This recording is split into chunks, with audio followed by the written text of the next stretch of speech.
რატომ მოიჭრა ვან გოგმა ყური? რა მაინძულა ესექნა ნეტა? ნუ თუ არ მქონდა საბრალოს პური, იქნებ ქუჩების უწევდა ხვედა. იქნებ დააგლდა წითელი ფერი და საღებავად იხმარა სისხლი. ან იქნებ შეხვდა ვიღაცა შტერი და ჩააზილა მუცელში წიხლი. იქნება ქალი უყვარდა მრუში, ვერ აიტანა მისი ღალატი.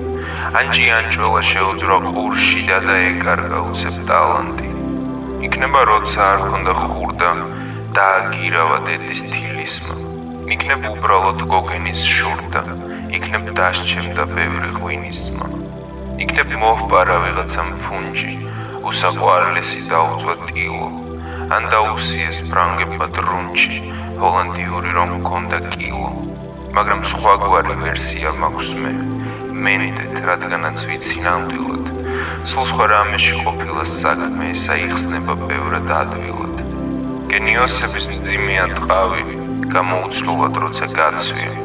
სწორედ ამიტომ მოიკლა თავი და 40 წლამდე ვერ მიაღწია.